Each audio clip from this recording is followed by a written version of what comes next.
start the recording. There we go. And I'm now going to start sharing my screen. So give me a minute to pull this up. Again, I'm not a Zoom sophisticate, so we'll see what the heck happens. Hopefully everything will work because I tested it out earlier. And preparing slides. Let's see how it goes. Yoo-hoo! Okay, there I am, obnoxiously in the corner. I will try to adjust my camera so I can get the heck out of the way. Now go over here. All right, I think that's going to be fun. Okay, all right here. Yeah, I'm sorry, you're just going to have to, there hopefully not going to be so much text down in that back corner. As I said, I'm going to be running a little slideshow. It's me running it and me talking. And it's not recorded, meaning this is going to be me live chatting through stuff. And what I'd like to cover is obviously getting started, how to start your program off, especially important for those people who have never done this before. The materials that Scripps provides, I want to review that and where you can find it. And I also want to go over what a spelling bee is like. I'm not going to go over everything in massive detail, but there's still an awful lot of material. What I'm going to request is that everybody hold their questions until the end of my slideshow. If anybody knows me, I can get caught off on tangents. I want to preserve everybody's time. And so if I can go in a straight line towards what I need to do, then that will be most efficient for everybody. And it may be that many of your questions will be addressed over the course of the presentation, just maybe not initially when you thought of it. So we'll go over the, put your questions into the chat as time goes by, and then we'll go over all of that. I'm hoping I won't take more than 90 minutes of your time. If you need to leave, do so. This is being recorded, so tomorrow morning I'm going to be able to send you a recording, and then hopefully you can go over that yourself. So okay, so going to the first page, there we are. Who I am, I'm the FCC PTA coordinator of the Fairfax County Spelling Bee program. I am a volunteer. I am not a Scripps employee, and Fairfax County Council PTA, many people may not know about it. It's the district PTA. So schools have their PTAs. We're the next level up, the district, or the regional rather. And FCC PTA sponsors the spelling bee in our area and also in Alexandria City. I have been a school bee coordinator at the elementary and middle school levels, so I understand what you guys are going through. I am your local source for help with the bee, with your bees and guidance. You see that nice big email address. It's very large, and also I'll be sending you emails, so there's no excuse for not having it. That is where you can find me. Most questions only need an email, but we can also schedule a phone call for more complex issues. So that is who I am. And moving forward, my goals for this session is go over all the elephant in the room, how to hold a bee during COVID-19. People are concerned about that, obviously. Review what to do now to get your program started. Where to find the Scripps materials, specifically your homepage, your school's homepage on Scripps's website. A quick review of how an in-person bee functions, because most people are going to be holding in-person bees this year. And I want to, and especially for those who did the online test platform that Scripps had last year, this is the first time you've ever done it. And then I want to offer lessons learned along the way. I'm sure there will be some things you wish I'd covered that I won't. But again, we'll deal with that in the questions. And if you have more specific questions for your regarding your school, you can always contact me afterwards. So session structure. As I said, the first part is going to be me chatting away, this little talking head at the bottom of the slide. And the second part is going to be Q&A. Put all your questions in the chat. As I explained, I'm not going to take questions during the presentation just because I so easily get off track. And lots to cover. Leave when you have to. And let's get going. So number one, elephant in the room, the B during COVID-19, of course you can.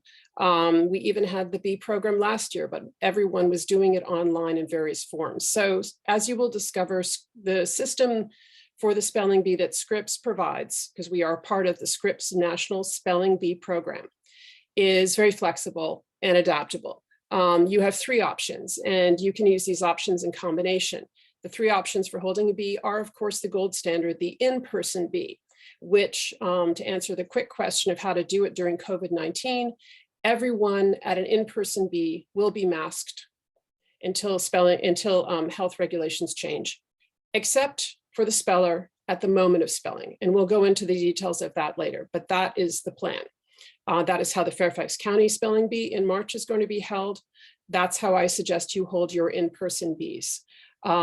Also, you can have an in-person bee live via Zoom. Many schools did this last year, or you can use Scripps's online testing platform, which is not live. So no bee officials are needed. The spellers take a series of spelling tests, and which you create and administer, and the tests are customizable. So you have those three basic options. You can use them in combination. Some of you may choose to have various staged spelling bees with sort of preliminary bees followed by a finals. Others may just have your spelling bee in one single event. So you can use the parts that work for your school and your situation, and you can plug and play. So we'll go into later how you find all those materials. Okay, so now you need to make some decisions. If you're a new bee person, you need to know, did your school have a bee program? Have they had it in the past? If they did, you're in luck, because you can get the notes from the previous coordinator as to how it's been run in the past. You can use that same program, the model, the notes, everything. Or, of course, you can change it. The point is, you're the volunteer or you're the staff member and you're in charge. So you make that decision that works for you, because you're the one putting in the labor, that works for your school. If the established model worked fine, great. If everybody loved it, or if you want to change it, you can change it. Now, if your school does not have an established bee program, you have decisions to make. And as I said, Scripps's program is flexible, but my tongue isn't, flexible and adaptable. So you need to decide what bee format you're going to use, what's right for your school. So schools run their bees in various different ways. We have some schools who incorporate the bee into the school curriculum. The children in the entire school study the bee word lists all fall, and they have classroom bees, and then the winners of classroom bees advance to a school-wide bee final. Others hold it exclusively after school, exclusively extracurricular. They have spelling bee club meetings. Those can go on for months, meeting kids to help do that. And then also it could be held as just a single event in school or after school, for which students study independently, that there's no preparation that takes place in school or via spelling bee club. Kids are totally independent, except for then showing up for that. It could be divided by age. You could have a junior bee and a senior bee. So for example, in the school, the elementary school in which I helped, we had kindergartners who were very interested. So we had a junior bee for kindergarten through second grade, and we had a senior bee for third through sixth grade, plus the 3 junior bee winners. And that senior bee, as we called it, was our official school bee and produced our school champion. Another question to think about is, will all the students in your school participate? In a curriculum situation, that's typical, all the students participate. Or is it only those who want to sign up, purely an optional activity? Given the possibilities, you have to decide with your school administration, of course, what's going to work best for your school situation. So those are questions you need to answer. So flexibility, that's great. Decisions to make, you have to think about it. Okay, another question. This is called the Scripps National Spelling Bee program. But there's a vocabulary component if you wanted to use it. So most schools just test spelling. They keep it simple, but Scripps offers the option to include vocabulary questions in there as well, which are supplied as part of the pronouncer guide. So you can do that to add variety, to add interest. So again, decisions to make about what you want to do, what's going to suit your school. So again, back to the question of who's going to participate, all the students or just those who want to sign up because it's optional. Again, subdivide program by grade or age.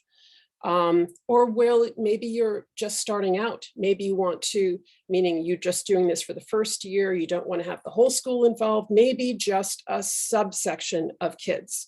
So you might say, if you're in elementary school, we just want to do the older kids this year, not have the younger kids involved.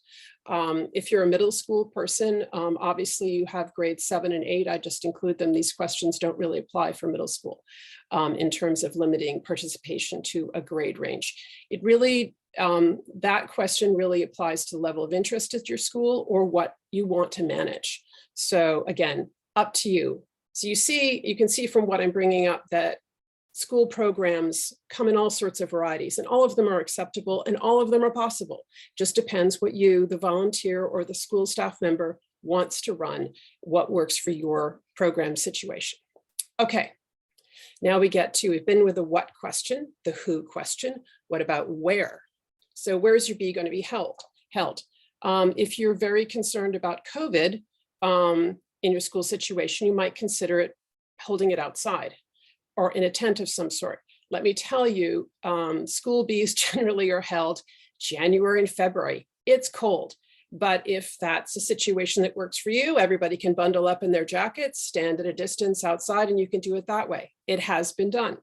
Of course, inside is more comfortable and it's preferable. So most people think, where are you going to have a large group of people? Do you, for example, for a final school bee, for example, where would it be? Auditorium, library, or cafeteria? I know the auditorium is the classic idea, in the movies, everybody goes to the auditorium, but it's also pretty terrifying, especially for younger children. And because of the distance and the large space, you often need a microphone. That involves technical issues. Why add that complexity? You add, for the kids, potential for stage fright. I would strongly suggest, if you have the option, to choose a space that's much more comfortable for the children. I love the school library. Kids are used to that, nice carpets surrounded by books. You usually can carve out a space, moving aside bookshelves to fit everybody, audience, spellers, and officials. It's nice and warm. You have people close together, but not too close. Cafeteria is a second option. It's just, colder and colder sounding. Main point is that both the spellers and the officials can be on the same level, not separated by, a stage. They're close enough together to be seen and to be heard. And also it just creates that, having everybody on the same level creates a nice community atmosphere pretty quickly. So decide where, and then of course, decide when. Most schools hold their bees in January and February. That's because the Fairfax County Spelling Bee, where all school champions end up. So if you've won your school bee, you are a school bee champion. You are next going to compete in mid-March. This time, March 20th is the Fairfax County Spelling Bee. So that being said, school bees are held in January and February. You can choose what date you want, but March 7th is the date by which your school bee must be complete, March 7th. And March 9th is the date I want your school bee champion registered via your school's homepage on spellingbee.com. March 7th and March 9th. Of course, we've had a little sliding sometimes. Snow days happen. Just get in touch with me. Of course, I want your champion in the Fairfax County Spelling Bee. I do. I really do. So let me know if something's gone wrong and you can't make those dates. Let me know, because those dates for me help me organize, because I, at the Fairfax County level, am doing exactly for my bee what you're doing for your bee. I'm making certificates in the name of all the kids. I'm organizing spelling order. There are lots of technical things that I really need the names and the names and grades of the champions, have that in hand well before the day of my bee, to make sure that I can get all my materials in place. Now, the nice thing is, okay, you're finished your school bee, you've got a school champion and an alternate, just in case your champion falls ill on bee day. Your school bee champion goes and competes in the Fairfax County Spelling Bee, and someone wins. So that winner gets the grand prize, not just a shiny trophy, but also entry to compete in the Scripps National Spelling Bee, which takes place at the end of May. That prize is an expenses paid experience for speller and one parent or guardian for the entire session of Bee Week at the Gaylord. It's been held down at National Harbor. So it's a really wonderful time. So it's a fantastic and wonderful prize. So that goes over the dates that you need to keep in mind. Another point about dates: when you're holding your school bee, think about vacation days, possibilities of snow days, meaning snow day recovery possibilities. I would not hold your bee too close to the March dates, just if snow falls and you have a hard time rescheduling. Also, if you hold your bee on a Friday before a long weekend, you may not have an awful lot of people participating. So you want to think about those sorts of things looking at the calendar. So next, and when will your bee season start? So the fact is that your schools can supply the word list for students to study from as soon as the school is enrolled. As soon as that payment clears, you've got access to all of that through Scripps.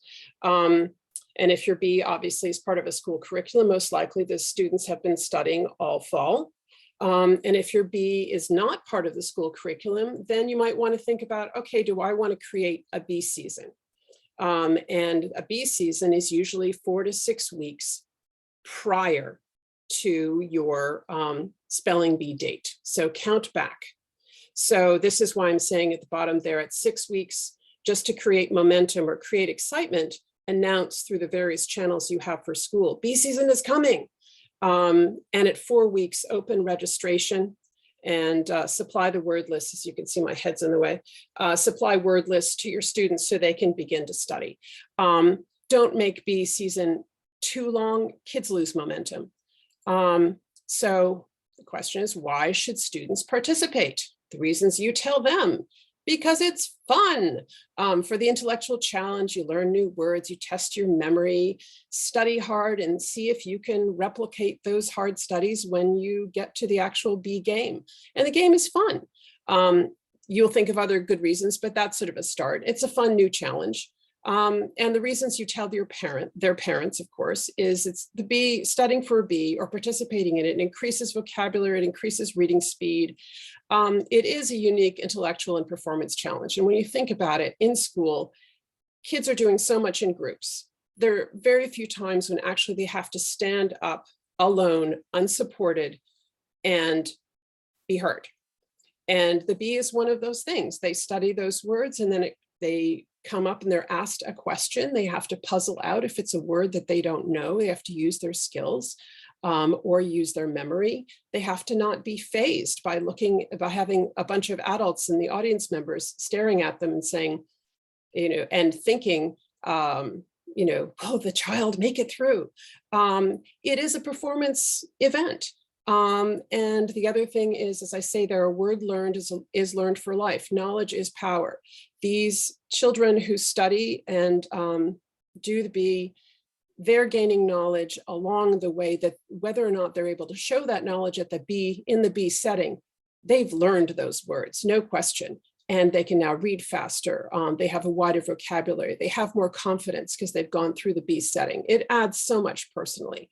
I just think it's a wonderful event. Okay, why should students sign up in advance? So you see, practical reasons to make your life easier. The last thing you want is imagine having them not sign up in advance, and either you have a room ready to accept 60 children and you receive no one, or you receive 120 and you have a melee.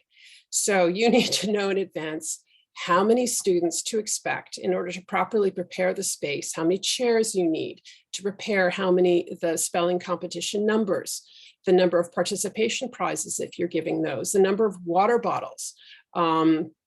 You want to know what their names and grades are so you can print the certificates in advance, and also so you can create the proper competition order, which I'm going to go through later, because I seat my children by grade, lowest to highest. And I'm going to just move on to the next slide. Hold on here.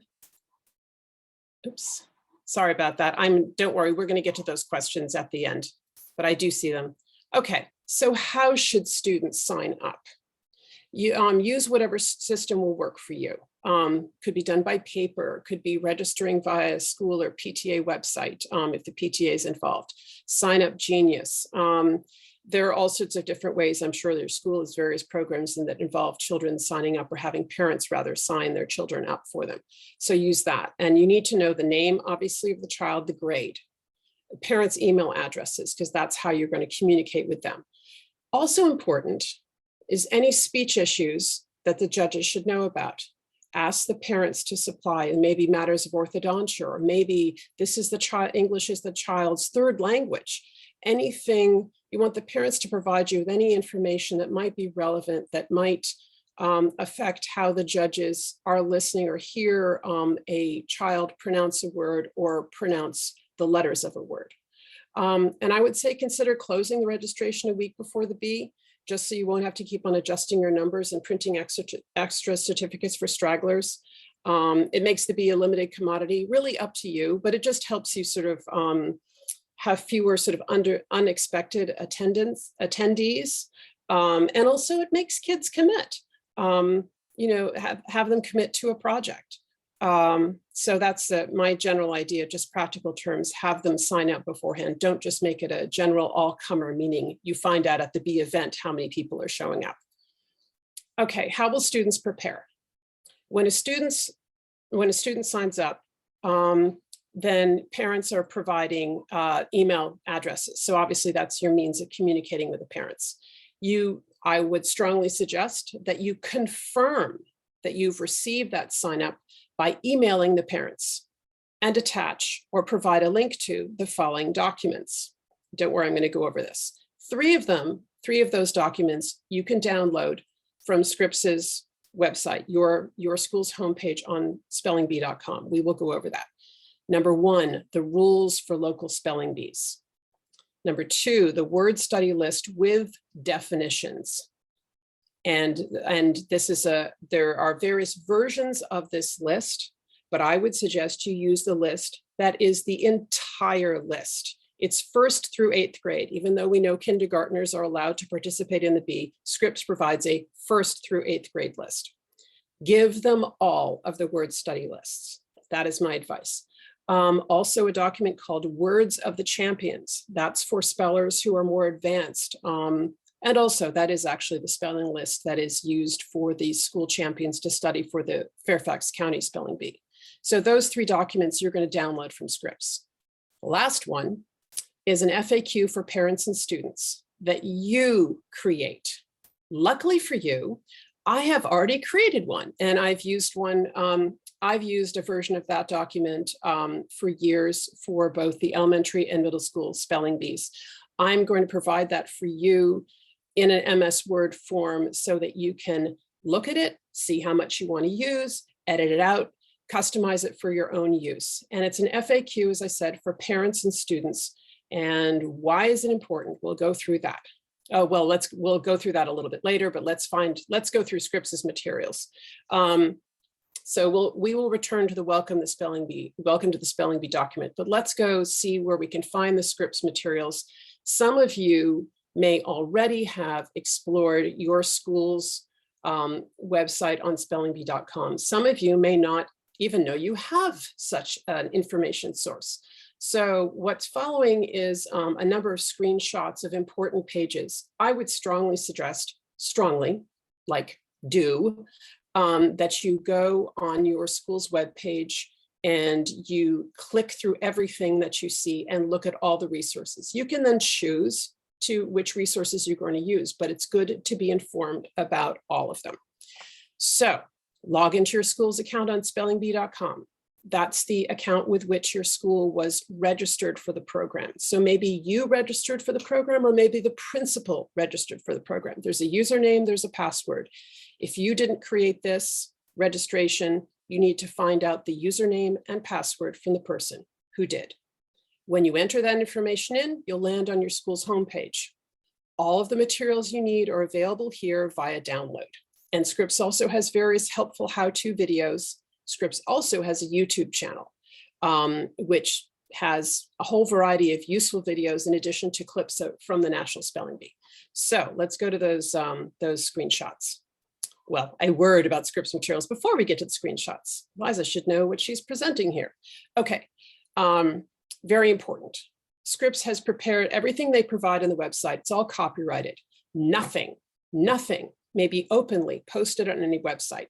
So if you want to make Scripps documents available for students like the word list for parents to download, you need to have all of that password protected or available via an invitation only link. Or you can email the materials directly to those parents. You will hear from Scripps if this rule is broken. If they can Google, and they do have people who just go around and Google and see if their stuff is freely available on the web, you will hear. And they will ask you politely but firmly to remove the items from the Google area, from the easily readily available area, and to put them in password protected form. They take this very seriously because that's their intellectual property. Okay, so now we're going to go over the what you can find on your school's homepage on spellingbee.com. Now we go to screenshots. Okay, so I have something called Fairfax County Test School. So Scripps created for me an account so I can see exactly what you see. So this is your school's homepage, except it's going to say, you know, welcome Piney Street Elementary School or Perfect Middle School, welcome back. And you see on the left-hand side, there are all these subject areas. I want you to click on every single one and to follow the tabs that appear and look at all those materials. Again, you may not need everything, but it is important to know that it all exists. So you'll see down here, just looking at the titles, online testing platform, that's the guide. If you chose to use the online testing platform or you wanted to explore it, this is where you find all those materials. Classroom Spelling Bee. Suppose you had multiple levels of a spelling bee. You would use the Classroom Spelling Bee. It provides Classroom Spelling Bee Pronouncer Guide, especially for that. That's where you find those materials. The School Spelling Bee. This is also the final spelling bee for your school, where your school champion is going to emerge. That has all those spelling bee materials. People ask, well, I have a school champion. How on earth do I register this person for the Fairfax County Spelling Bee? That's item number 5 down here, school champion registration. Click on that, you fill out a form. Local area spelling bee, that's where you find everything you want to know about the Fairfax County Spelling Bee itself, as well as various dates. I composed all of that. Reading list. Okay, Scripps, because they're trying to create interest in the spelling bee, they have derived all of, or shall we say, collected all of the words that they use for the spelling bee from books that are listed on a reading list. They obviously are trying to encourage reading, expansion of vocabulary. That reading list is there. Teacher's Beehive.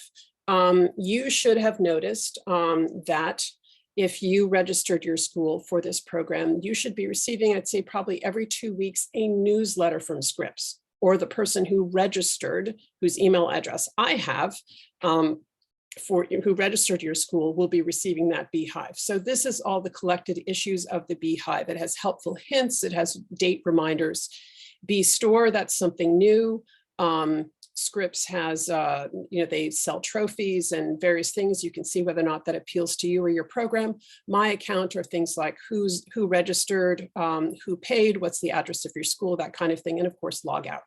So that's your home page. So everything you need is accessible from the home page. Just click on the subjects, follow the tabs. So we're going to go to the Classroom Spelling Bee. I've decided to click on that. Again, this is a screenshot. You'll see up here on the top horizontally these 4 titles: how to, study lists, competition guides, and rules. Click on all of those. Scripps' how to includes videos, goes through a brief how a spelling bee runs. The study lists are various versions of the word study list in the classroom section. They're broken down into components Usually the list is broken down into just a word list or words with definitions. It could be broken down by grade. Also, they have something called B1, B2, and B3, which corresponds to the youngest grades of an elementary school, the middle grades of an elementary school, that would be B2, B3 would be actual middle school age range, 7th through 8th. As I said, I favor the all-encompassing every word in one place list. That's actually found under the school spelling bee tab, and we'll get to that. Competition guides. Here's where you'd find the classroom pronouncer guide that you would use for classroom bees.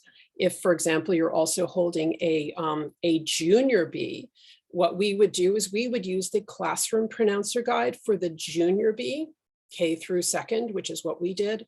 And we used the school pronouncer guide for our school bee, 3rd through 6th grade. So, and then finally the rules. This is where the wonderful Rules for Local Spelling Bees is located. Again, scroll down through everything, click on everything. Next page. School spelling bee, as I mentioned. Here, the same thing, how to, the study lists, competition guides, prizes. Okay, this is where you can find certificates, a certificate maker.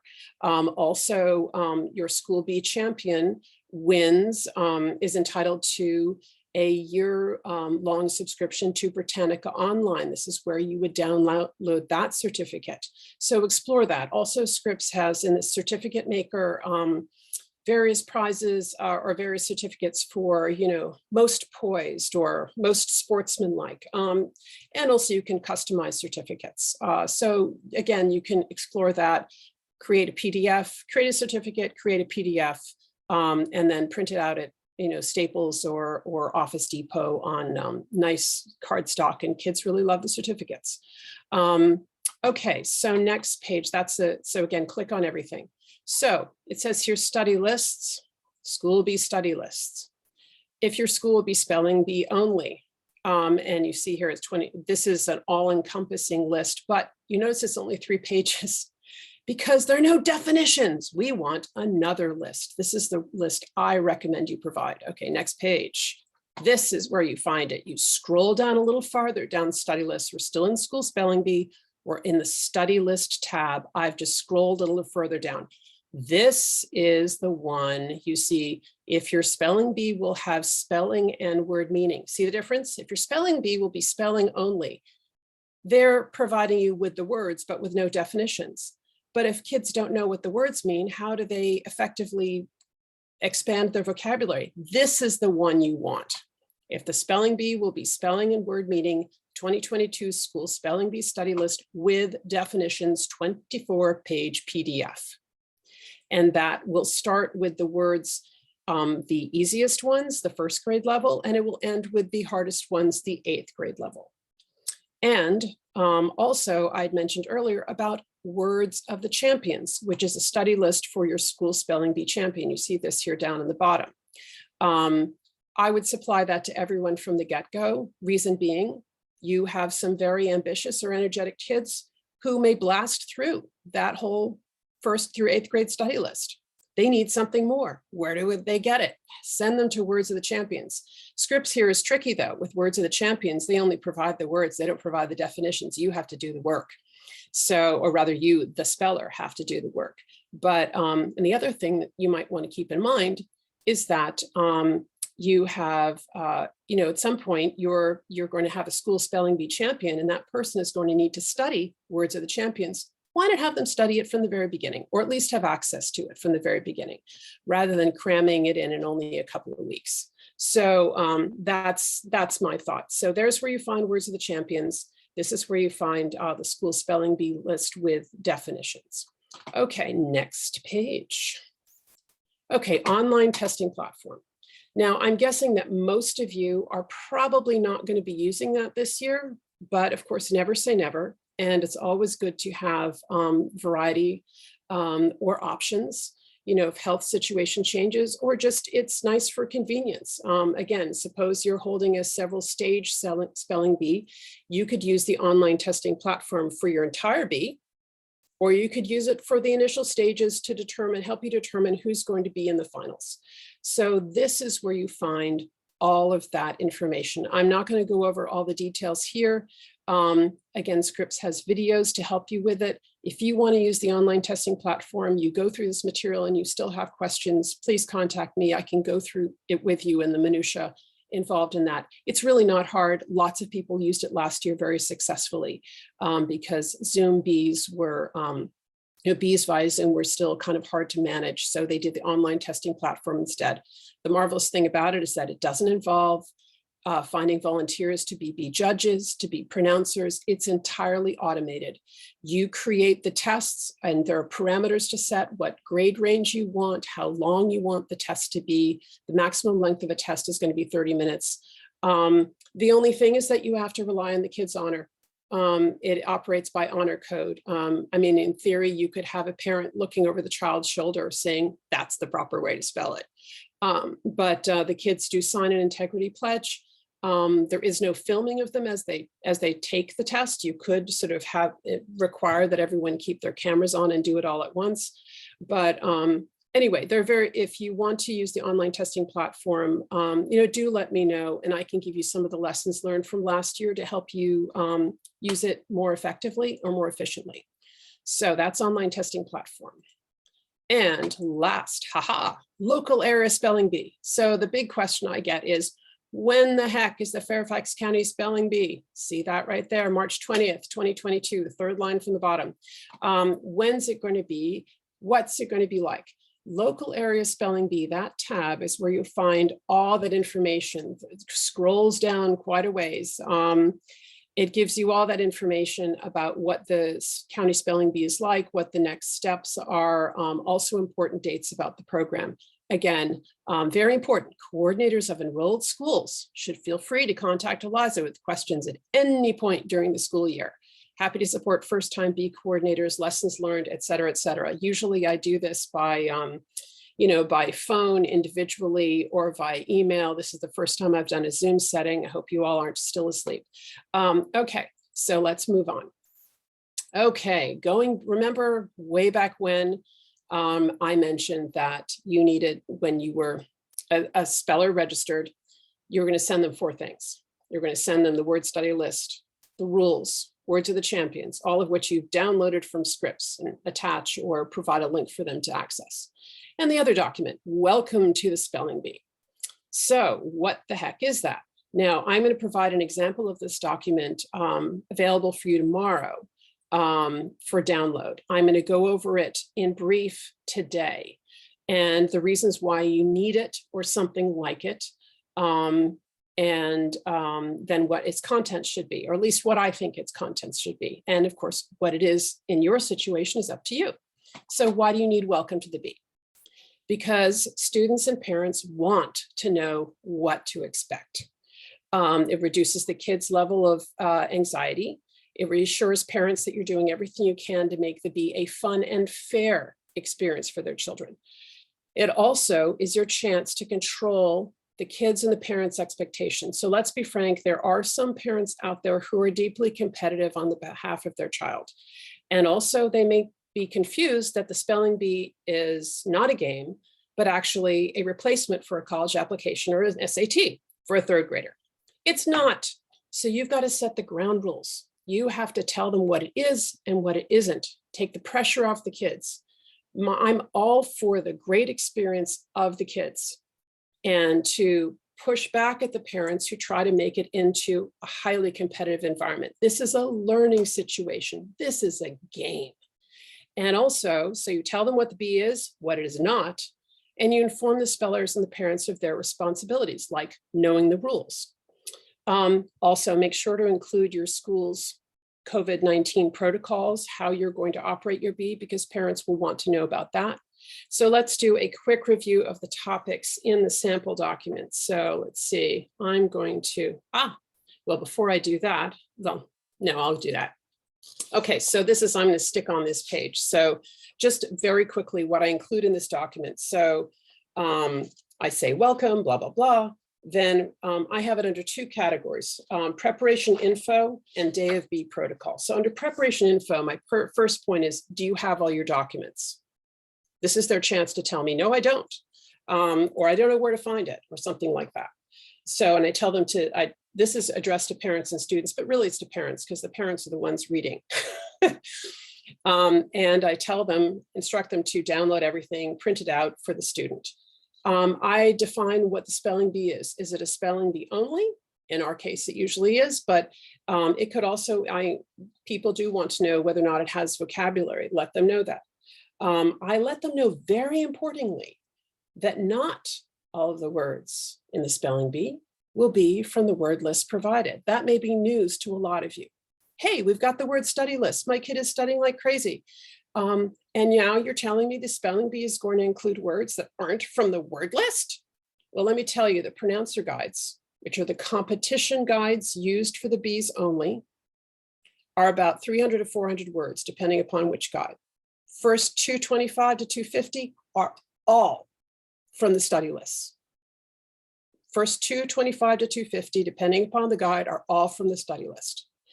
After that number comes the challenge section. And the challenge section are words that Scripps has chosen that are not on the study list. And the challenge section is exactly that, challenge. So you hit the unknown words. If your speller has hit the unknown words, then that means that speller has advanced to an advanced stage of the competition. It should be a moment to celebrate. But if you don't know that there are going to be words you've never studied before, it could be a moment of shock.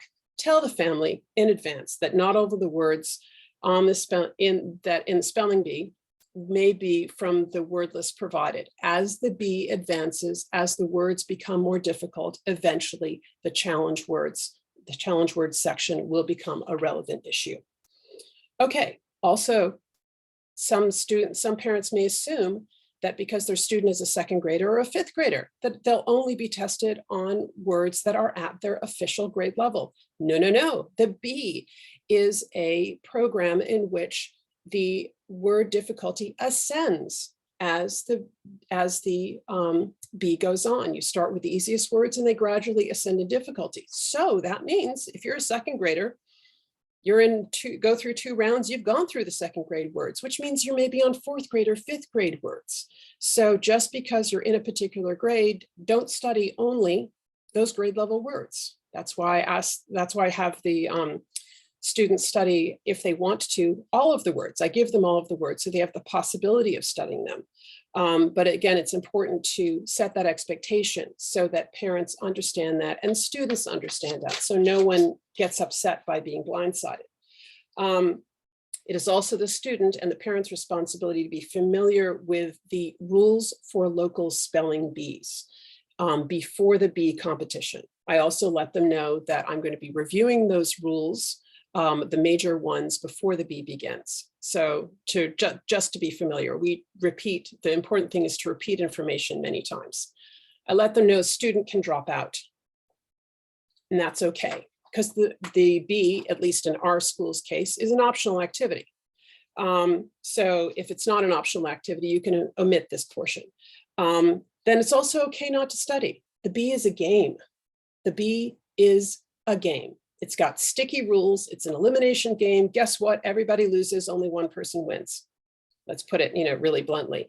But it's also fun. It's a challenge. That's why you play Monopoly, because it's a game. Not everybody wins Monopoly, but they sure have fun doing it.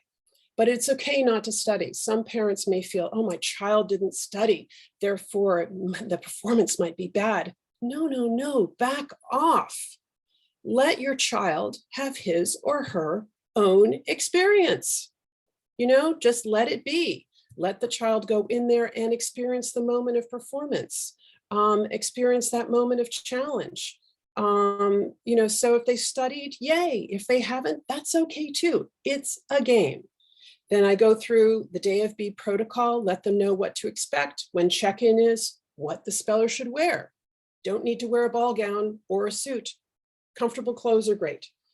I tell them the rules and procedures will be reviewed before the B. I tell them how the competitors are going to be seated.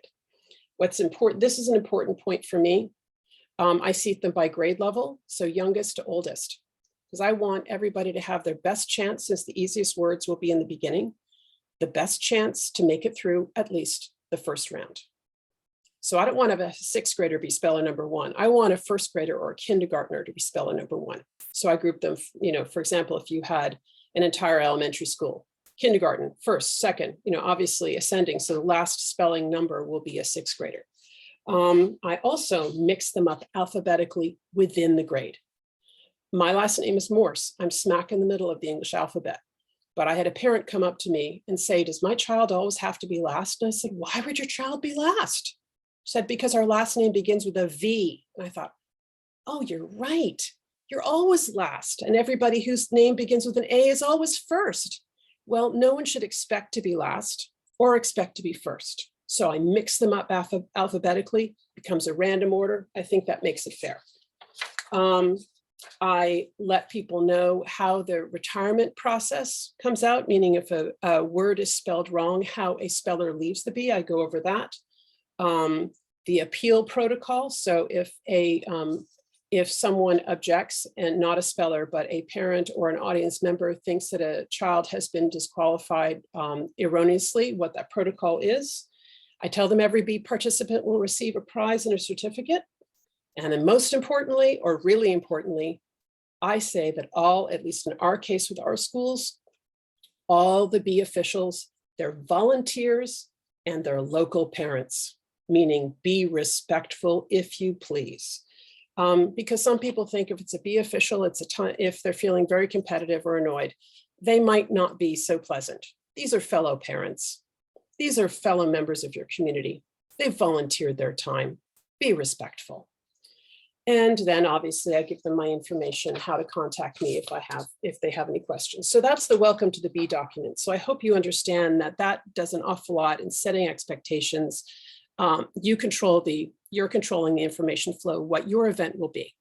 Okay, going to the B protocol advice. Now I said in the welcome to the B document that you want to include what your COVID protocol is so people feel comfortable. Discuss this with your school administration. This is my suggestion. Again, your conditions will determine what your school is comfortable with. Obviously, we're all going to be following local health regulations.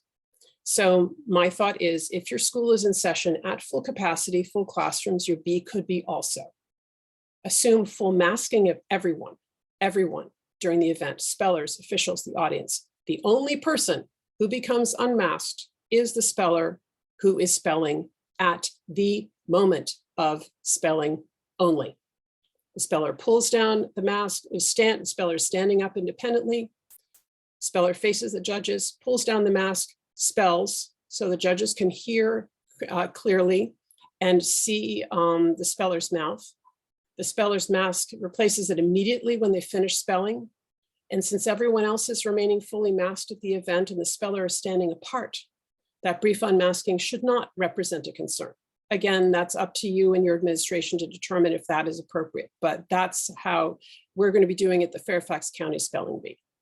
So that is but outline that in your welcome to the B. Obviously review those details when it comes time for your B with your school administration to see what modifications need to be made. Okay, the B is coming. We're now advancing. You've got your materials. You are advertising the B through your school's channels. So whatever they happen to be, whether it's morning announcements, email newsletters, weekly folders, if you have a flyer, flyers around the school pasted on the walls. Schools are, the students are registering for the B, yay. You're preparing certificates, prizes, and trophies. And you found your 3 B officials, or your B officials, your 3 judges, 1 pronouncer, and any helpers you might need. Usually you need about 2 people. That's great. And we'll go over, actually, let's take a little aside here. Judges and pronouncers, I know people have questions. How do I find these people? How will they know how to behave properly? How will they know how to judge, be pronouncers? I'm going to have a pronouncer and judge training on January 6th. That goes over all those details, the fine points of the rules, who can be a judge and a pronouncer or a pronouncer, what qualities you want to look for. It's not complicated. I'm making it sound more complicated. But I'm going to discuss all those particular issues on January 6th. If there's a particular need, maybe I'll do it in late December. Again, recorded, run like this, and available for people to consult afterwards. So don't worry about that. But I was holding in early January. There are links available. And so just keep that in mind. So, so that bee prep was what we just went through, what you're preparing between the time that you announce the bee, what you're doing while people are registering. And now it's bee day. What the heck do you do? So this is my suggestion. And again, this is based on my experience. Yours might be different, but my experience has been that we had our bees after school in the evening. So it was an outside event. So this is how we did it. We had spellers arrive about 30 minutes before the bee was beginning. Gives them lots of time to sort of arrive, collect their stuff, run around, use the bathroom. Everyone is masked, of course. At check-in, the spellers will pick up their participation certificate, which you have prepared, and hand it to their parents. They pick it up and hand it to their parents hold on to it. And they will pick up their bee competition number tag.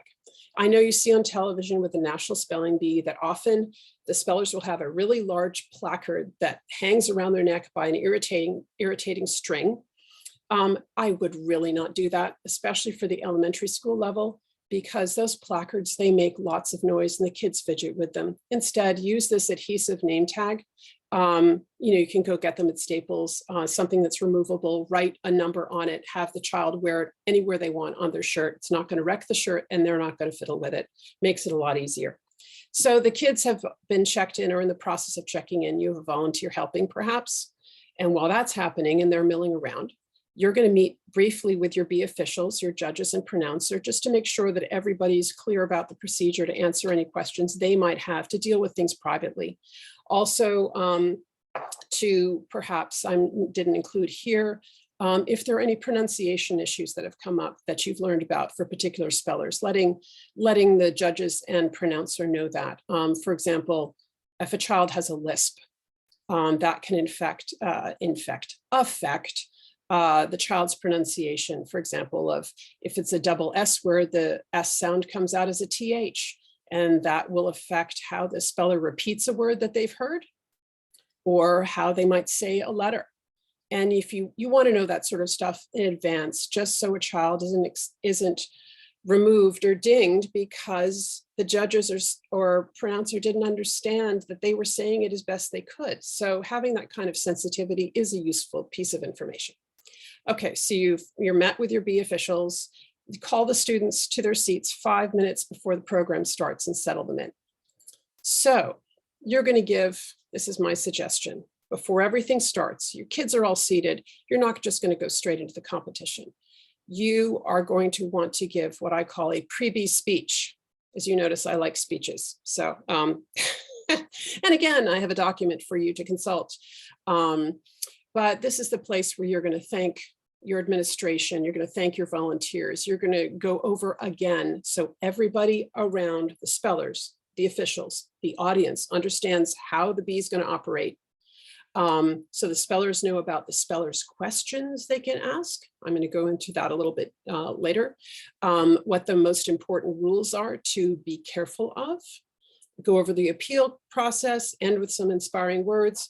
Again, the better you can control expectations, the more you can repeat your expectations, the better results you're going to have from the spellers and parents. As I said, sample bee speech is going to be available for you guys for download. MS Word version, you can edit it as you need it, chop it, manipulate it. But if I've got words ready and they might be useful to you, I'd like to share them. So next. So big question, how does an oral bee work? So you've made your bee speech, your spellers are seated. We're now going to go through how an oral spelling bee works. Many of you have, again, I have a document available for download, but I'm going to go through that now.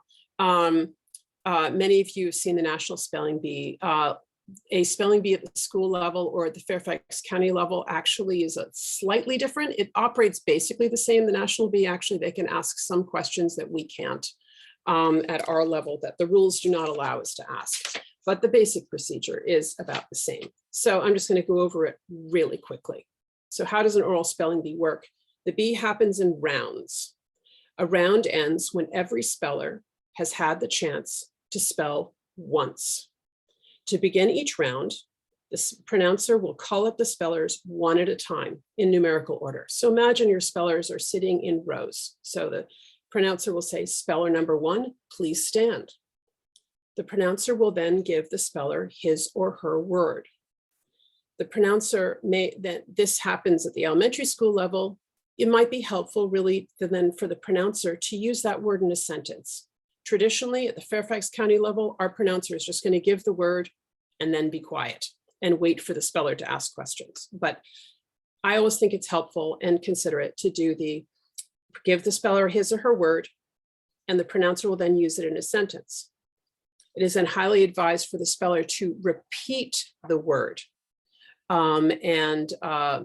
so that the judges and the pronouncer understand that they've heard it correctly. And if the speller mispronounces the word, the judges will pipe up and say, would you please say that word again, or ask the pronouncer to say the word so the speller can repeat it back. So then the speller can ask questions.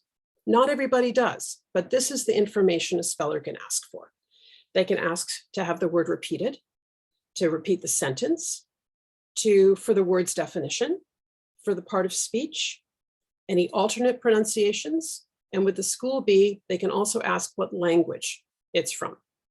The school pronouncer guide has the language answer. The classroom pronouncer guide actually doesn't. Not all spellers ask the questions, but those are the ones that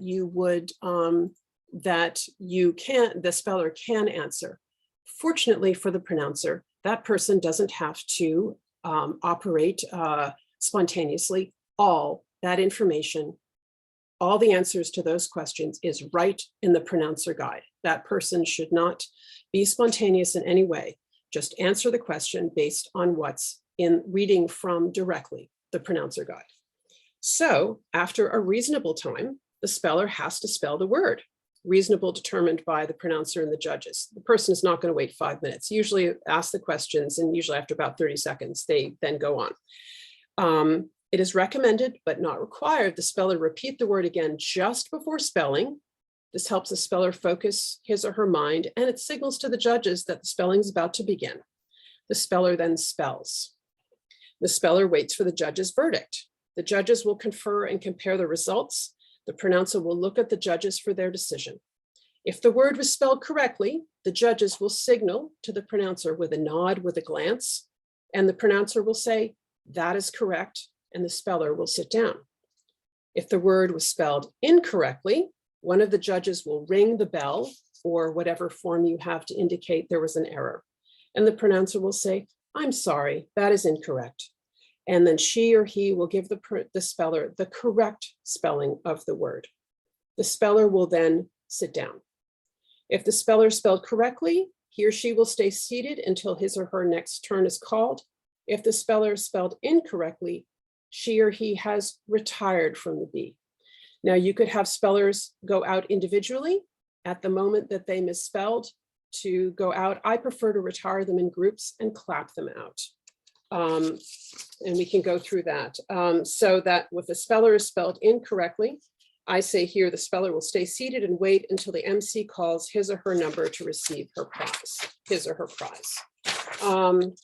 And the bee then continues in rounds until a champion emerges. The procedure for determining the championship round is slightly different and is outlined in the rules.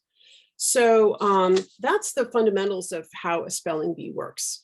Also included in this document goes through the details of how a speller retires, the suggested method of calling them out in groups. This is what I do, and I do it entirely because I've seen too many kids cry. I want to have them go out on a high. So say I have 3 spellers who have come out. I've waited a short amount of time. I don't want to have them wait too long. And I say, it's time for speller number 5, speller number 12, and speller number 15 to come and collect your prize. Congratulations. And I start to applaud. I applaud, the spellers applaud, the audience applauds. These kids come out on a high. and they go to the back of the spelling bee group to go collect their prize, a bottle of water and a fun little toy. Could be a cute little stress ball that I have here. For example, this fun little stress ball doesn't even have Europe on it, which is sort of bizarre. There it is. Anyway, just a small cheap toy, something to distract them. Some spellers get upset. They're disappointed in their performance. You want to distract them with something tactile, something distracting, visually distracting right away. And then they just walk off and then meet their parents. So this document also goes over what I consider to be the stickiest rule. I'm not going to go over that here. For the sake of time, you can read it. The appeals process, and then also what I call general advice to the speller. It goes through, again, the speller's questions and going through how the speller, how to advise the speller, again, prior to the bee, about how to maximize their spelling time, make it most work best for them. So again, available via download. I'm not going to go through details here just because that will take an awful lot of time for you guys. So that goes to the fundamentals of how an oral bee works. So let's go through. Oh, I guess I just did through that. So that's what, as I said, that document goes through these points. Scripts, the rules for local spelling bees, review spelling protocol, the retirement procedure, the stickiest rule, as I call it, general advice for the speller, and also the appeal process. Okay, you're deep into the bee. You guys have gone, their kids have flown through the word study list, and now they're in the section of the challenge words. And these kids have really studied. And you're about to be into trouble because you're about to run out of words. It's happened. It's not common, but it happens a couple of times a year. If your school has had a spelling bee program in the past, I would strongly suggest that you have 1 or 2 old pronouncer guides, school level pronouncer guides available, just in case you run out of words of the 2022 version. And you need to go back, not to 2021, which might be in recent memory, but to 2020, 2019. Go to those challenge words. So what would happen is that if you run out of words, the MC would announce, signaling from the judges, we have run out of words in the pronouncer guide. The judges and pronouncer will now confer, looking at an older pronouncer guide, into the challenge words and decide where to start. And then you continue on. Now, if you don't have a spare pronouncer guide on hand, you say, great, you guys are wonderful. We have run out of words in the pronouncer guide. We are going to reconvene our bee officials and our remaining spellers at another date. We're going to let you know what that date is. And then again, you would proceed the same way, use challenge words from a different pronouncer guide. Contact me. And I can send you PDFs of older pronouncer guides. I have them as far back as 2014. So this is not an impossible problem. The key thing is since the Bee's official dictionary is the Merriam-Webster unabridged. That's where all the bee words come from. I do not suggest that if you run out of words that you just have your judges grab any available dictionary in the library and continue on that way. You have to use the Bee's official dictionary using a previous year's pronouncer guides that Scripps has already graduated, shall we say, created an ascending scale of difficulty in the challenge words is a much safer and appropriate bet. So again, I can send you a selection of older pronouncer guides that you can have in reserve. Or if you find yourself in this situation, say on the spot, I need thus and such, let me know, and I can send it to you the next day, obviously a PDF, and you can then reconvene your bee to continue. Okay, so now additional procedure help and review. So if you're saying to yourself, this is an awful lot of information, thanks a lot, you've already spent an hour on it, great. And we still haven't covered some things. That is true. As I said, January 6th, I'm going to have training for bee judges and pronouncers to go over the finer points of the rules. I'll send a link so you can register. Also, I suggest you consult the documents I am going to provide available for you to download, and contact me if you need additional procedural help. So those are your sources of information. And the topics that are going to be covered in the January 6th training, so you have a preview. Finer points of the rules for local spelling bees. This difficult rules, there are a couple of really sticky ones. The details of the pronouncer guides, as I said, study words versus challenge words, noticing where that break is. The judges and pronouncers' roles, what they are, and who may serve. We'll also go over the details of the end of bee procedure, also known as how you determine a champion, which is slightly different than the standard bee procedure. And also the details and the pitfalls of the appeal protocol. Because what happens at an appeal is someone comes out of the bee, the judges have said they've misspelled, they get dinged with that wonderful bell. And then if someone disagrees in the audience that it was not done correctly, they can submit an appeal. According to the rules, that the grounds for a successful appeal are exceedingly slim, but the judges need to know cold those grounds for rejecting an appeal and for accepting an appeal. They need to know that cold so that they can evaluate if appeals might occur, evaluate that situation properly. I will be going over all of that on January 6th so that everyone feels confident about, shall we say, if something goes quote unquote wrong, how do you figure it out? Okay, lessons learned. I've already gone through this. Don't worry, we're nearly at the end. Aha. So I've already brought up the point about competition numbers, why I think you should use an adhesive tag rather than a placard, because the placard makes noise. Second point, seat the spellers in grade order, youngest to oldest. As I said, the bees' words increase in difficulty. In round one, I'd love everyone to have the chance to get through round one.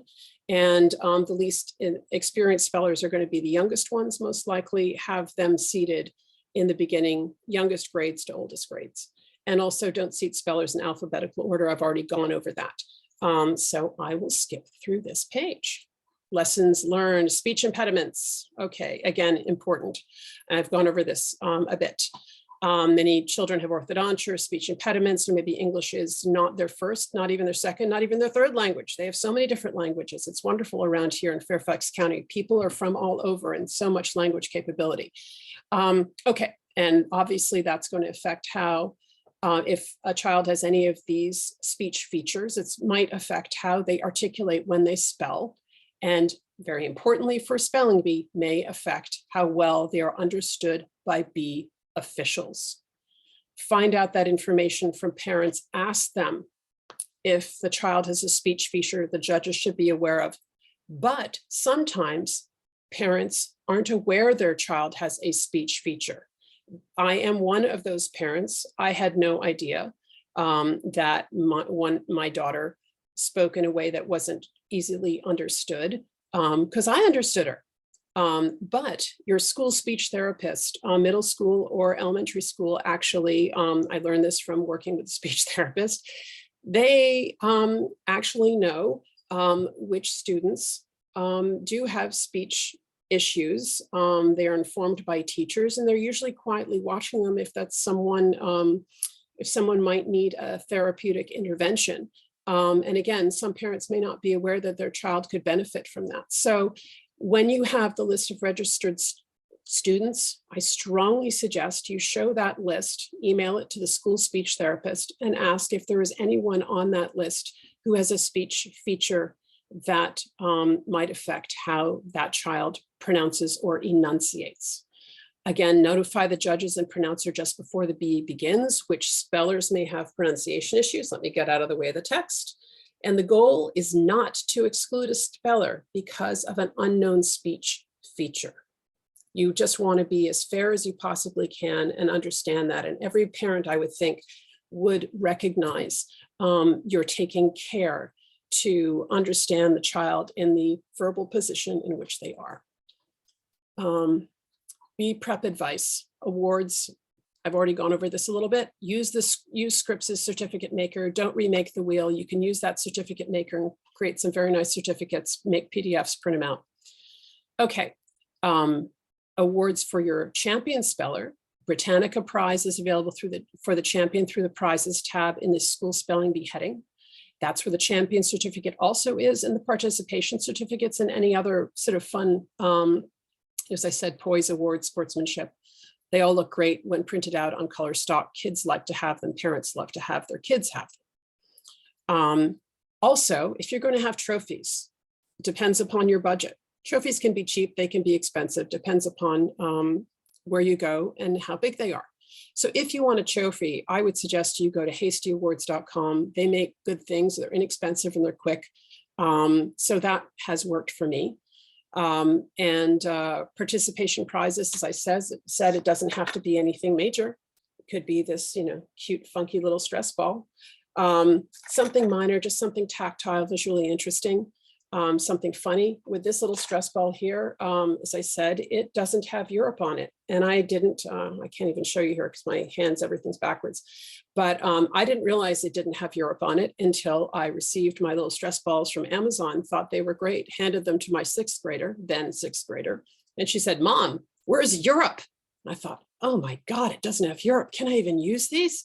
And I thought, yes, of course I can. That's hilarious. So I told the kids this is what they'd be getting as a participation prize just before the bee began, as part of the bee speech, and they laughed their heads off. And they thought it was so funny because then they could show it to their friends and have the friends, say to the friends, what's missing? They knew Europe was missing and their friends had to guess. It was really rather fun. So also I would suggest a small bottle of water. So if you're going to provide any prizes or any sort of extra things, it doesn't have to be expensive. It doesn't have to be big and glossy. It just has to be something that shows the kids that they were there. And, is amusing and fun. You don't have to kill your budget about it. Okay, resources for downloads. This is the list of stuff that I will be providing to you via a link on a Google Drive that I'm going to be sending to you tomorrow, and everyone else, as well as I hope tomorrow. I presume this Zoom recording will be available for everybody. So Spelling Bee 101, this is a general FAQ that I supply to people who are interested in the bee, interested in starting one at their school, goes over a lot of information. It's just a good thing to have. I also have a sample bee master calendar. So this goes through at least the tasks that I have done for my bees. Again, yours might be different, but at least gives you a sense of the timeline, what you might want to have done when, scheduling the bee, reserving the space, that kind of stuff, just kind of keeping you on point. The Welcome to the Bee document that I mentioned, that would go with the other registration documents. I have a sample text for if you were going to send a registration confirmation email, just an example. The pre-bee speech, the document I went through, how does an oral bee work? The roles of judges and pronouncers and basic judges procedure. Again, I'll be providing the roles of judges and pronouncer and basic judges procedure. That's a little preview. I'll be providing those, of course, for the Bee officials training on January 6th. All of these are going to be MS Word, so you can edit them, chop them, cut and paste, copy entirely, do whatever you want. If it's useful, great. If it's not, don't use it. But I find them useful, so I thought I'd share them with you. Okay, so my final thoughts. Okay, we're almost done. The bee is a game. It's a game. It is not a college application. It's not an SAT or an ACT. It is an elimination game, and as such a thing, it's a game that has to have an ending. It's not an unending game, so it has really interesting, sticky rules. Those rules, the specific procedures the speller has to go through, are very particular, so that if anyone makes an error, they come out. Therefore, the bee reduces in number and eventually reaches champion after 2 hours as opposed to after 8. And the fact is, there's only one champion and everyone else loses. So why on earth are these kids signing up for this horrible project where everyone loses? How dreadful. Well, actually, because it tests, as you see here, a speller's persistence, signing up, studying, their patience, sitting in that, waiting for their turn, and their poise when they actually do spell. And I think that has an awful lot of thing to do with character building and is very helpful. So this is what I want you to do. This is my sort of controlling of the message. What I would love for you to do is show your spellers the joy in this process, in this game, that the bee provides rewards of committing to a goal. I signed up and working towards it. I studied my words. To show them, to recognize that the skills and word power that they've gained through their own effort, what they've earned for themselves. They started 6 weeks ago studying. Here they are. The bee hasn't even begun. The game hasn't even begun. And look, they have all this word knowledge that they've acquired for themselves that no one can take away. Knowledge is power. I want you to encourage your kids to admire in themselves the courage it takes to stand up in front of everyone and possibly be wrong. That's a biggie. To recognize their success in failure, knowing they can survive, and I'm using failure in quotes, knowing they can survive that moment, knowing that their effort will be celebrated. That's why I think retirement applause is so key. And those kids can take with them. Knowledge is power. Everything they've worked to learn stays in their head after the bee, long after the bee. And knowing that they can stand up, go through this little test, when they're feeling most nervous and succeed, or even go through this little test and they're feeling most nervous and it doesn't work out. They still know that word. Most likely they studied it. They know it in their heads. Maybe it didn't work out at that moment, but they can fail, quote unquote, and still be proud of themselves, of all the things they've done for themselves by studying and learning all those words and improving themselves, that the effort they made for themselves is worth it. Investing in yourself is worth it. So what the bee teaches, the skills learned and rewards earned through the bee are key to success in life, with that persistence, the patience, and the poise, grace under fire, the willingness to try and keep trying. I had a child who came out, speller number 1, a kindergartner, came out on the very first word. And that kid came back the next year. I couldn't believe it. I was so thrilled. I thought that was just a marvelous example of my success, patting myself in the back. But I thought, that child had a good time. How is that possible? How lovely, how great. That child appreciated, even if it didn't work out for them in that moment of performance, they appreciated the experience and appreciated the knowledge they gained in the process. And as I said, the recognition, what the bee teaches is that the recognition of making the effort to learn, to invest in yourself will always pay off. And I love this Samuel Beckett phrase, ever tried, ever failed, no matter, try again, fail better. So now we get into the question and answer. You put questions in the chat, you know how to contact me. There it is. Thank you for your time. Oh my gosh. Okay, I'm going to go to the chat, deal with those ones first. And then if any of you have survived all of this and you have questions to ask, then you can unmute yourselves. Okay, let's deal with the chat first. First question. Okay, what age are the students eligible? Okay, they can start in kindergarten. That's fine. How do we encourage students who are English language learners and students with disabilities to participate? Okay, English language learners. Okay, I see there's a new message there. English language learners, I just say this is an opportunity to use the general that you would for everyone else. This is an opportunity to improve your word knowledge. I don't think you need to phrase it any differently for anybody else. That is my general statement off the cuff. Students with disabilities. Scripps does have protocols, recommendations for working with students who have learning disabilities or visual impairment or hearing impairment. I would need to go on Scripps' website or consult them, but I know that they do have that. We certainly have had children at the Fairfax County Spelling Bee who have had IEPs, where we've had certain accommodations that are needed. And it's just a matter of parents letting you know, and then working with them. Yes, you want it to be fair, but you also want to have it be, shall we say, fair to the student with the disability, and enable the bee is for everyone. So let's make it happen. As I said, Scripps has some recommendations, but I would also work with the students. So I'd have to know what the specifics are, but I can certainly point you in the direction of people who would give you an informed answer. Yes, will you receive a copy of this PowerPoint? You poor thing. Yes, this comes I give you a copy of the PowerPoint. It's basically just a PDF. You can click through. The recording will have it as well. Reference guide, yay, I'm glad you didn't hate it. Okay, advertising the bee at your school. Are Scripps logos, graphics? Yes, there are. You can download them, I think, from, you can download Scripps logos and graphics from the website, you know, from your school page on spellingbee.com. You can also just, I'm sure, screenshot, just take a little clip, include a National Spelling Bee logo. Scripps would be thrilled to pieces if you did that.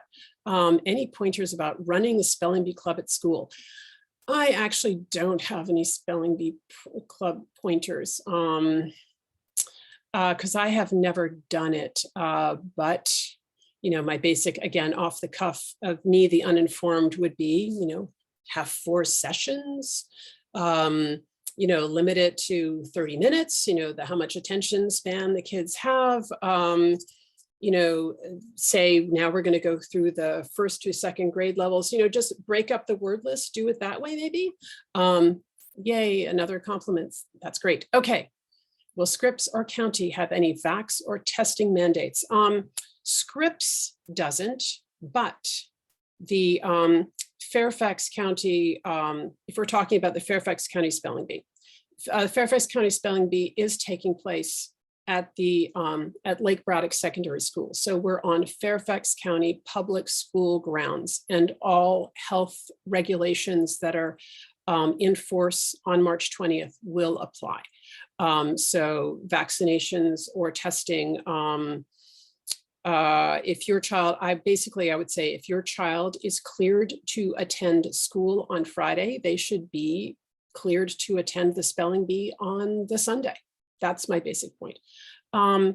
Yes, recommended seating order, youngest to oldest, by grade, not by, you know, birth date, but by grade. I think that makes sense. Anything else? Does anybody want to unmute themselves and open to speak? Yes. Hello, good evening. And thank you for the wonderful presentation. Once again, it was very helpful to go through all the presentation and documents. I just have a quick question. When you said that you will be sending everything tomorrow by email, including the presentation and the recording, the emails included are the ones who participated in Zoom meeting today, or the ones who have registered through school account? Both. Okay. Okay. Yeah. So I understand that some of you, I haven't actually, you know, gone through and tried to match up who's from which school, but I know it's entirely possible that you have situations where the principal, for example, has registered the school. So therefore I have the principal's name as the coordinator.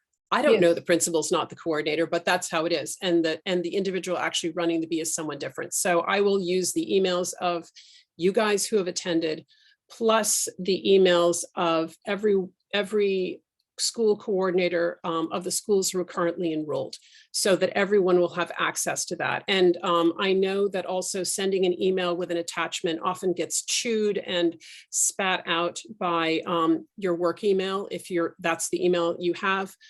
So I'm going to provide a link to a Google Drive. So then you invite only links, so then you can go download the materials from there. So that's the way I'll do it. Okay. Anybody else? Thank you. You're welcome. Hey, Eliza, this is Sumitra. I just wanted to say it was a great presentation. Thank you so much for doing this. Just a note on the spelling club.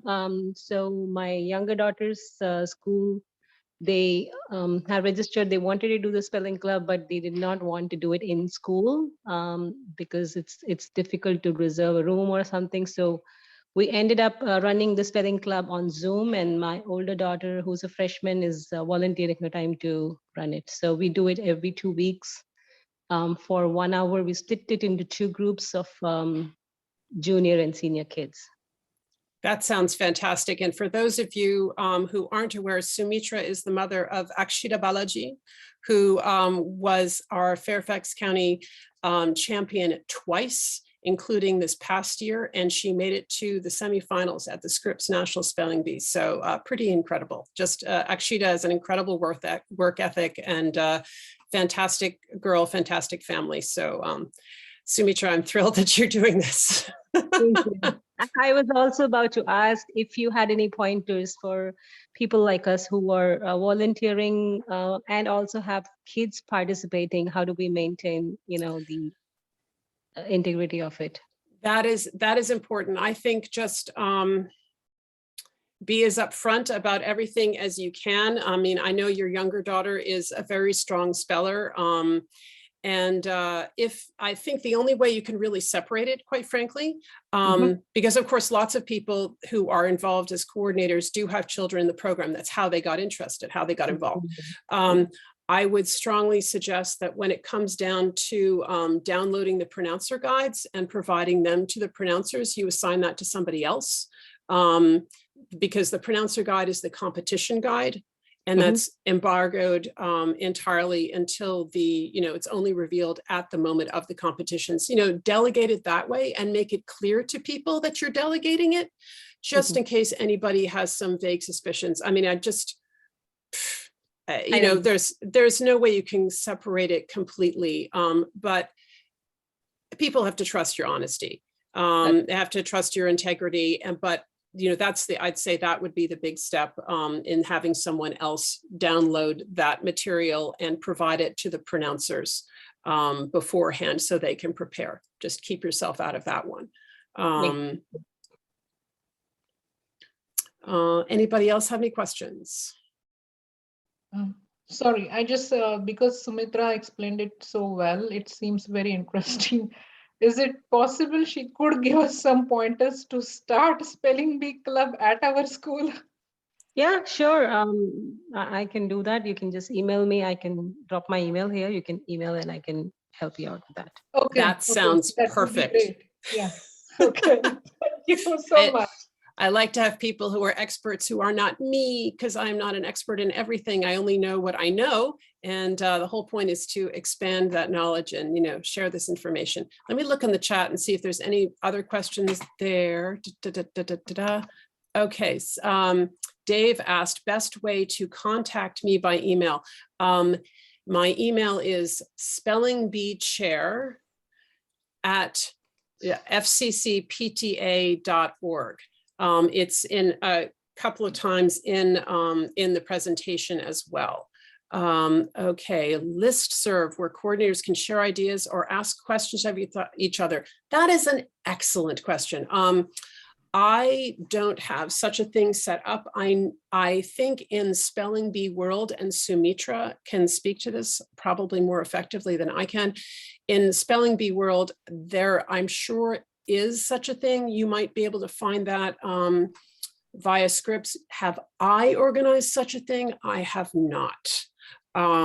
Does that mean you guys can't? Absolutely not. You guys, of course, could do that. I have, the only thing is that, I feel I am loath to share my coordinators' email addresses because not everybody wants the world to know what their email addresses are. Obviously, I'd like you all to be in touch. Those who wish to be in touch, I would like them to be in touch. Another thing that someone else mentioned earlier was, would it be possible for us to know who in the same, for example, in the public schools, who is in the same pyramid? So you can at least you can have local bee coordinators can coordinate. Suppose if you're a new bee coordinator, you've never run a bee before, and you want to go see one, just to go see it in action. Is a bee happening locally ahead of your bee, so you can get in on it. I know the dates of the Flint Hill Elementary Spelling Bee. I know the dates of the Sunrise Valley Elementary Spelling Bee. That's Flint Hill's in Vienna, and Sunrise Valley is in Reston. But I don't know the dates of the other school bees to be able to find that information. But if I can just go through my enroll list currently and at least match you guys up by pyramid, then you, coordinator, if you're interested in finding others in your pyramid, you could call the relevant schools. If, Pine Tree School is enrolled and that's in your pyramid, you can call Pine Tree and say, who's my coordinator? But again, I'm loath to share the emails I have unless I've gotten permission from the individuals to share them, which I hope you all will understand. I do a lot of BCC. Let's see here. Anyone ever live streamed their bees? Yes, we have. We did that, in fact, last year with the Fairfax County Spelling Bee. We live streamed through the the FCC PTA, the Fairfax County Council PTA website, and people do that. There is not an embargo on live streaming the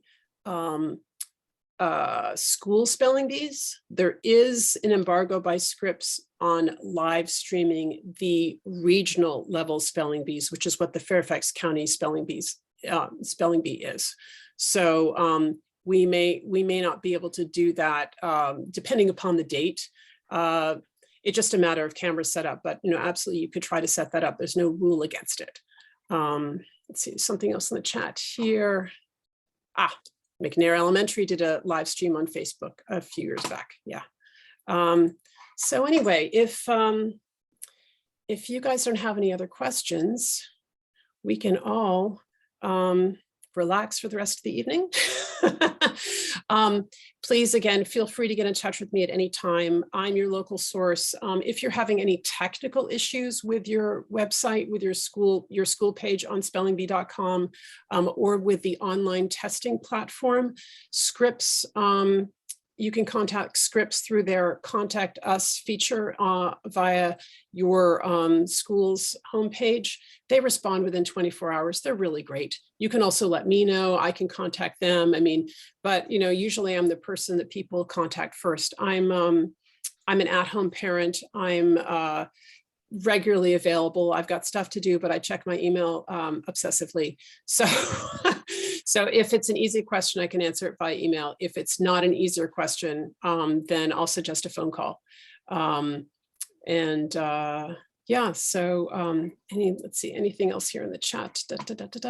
Okay, I guess we're all, if everyone's okay, I'm going to say we're all done, and thank you very, very much, and look for your email tomorrow. I'm not doing it tonight.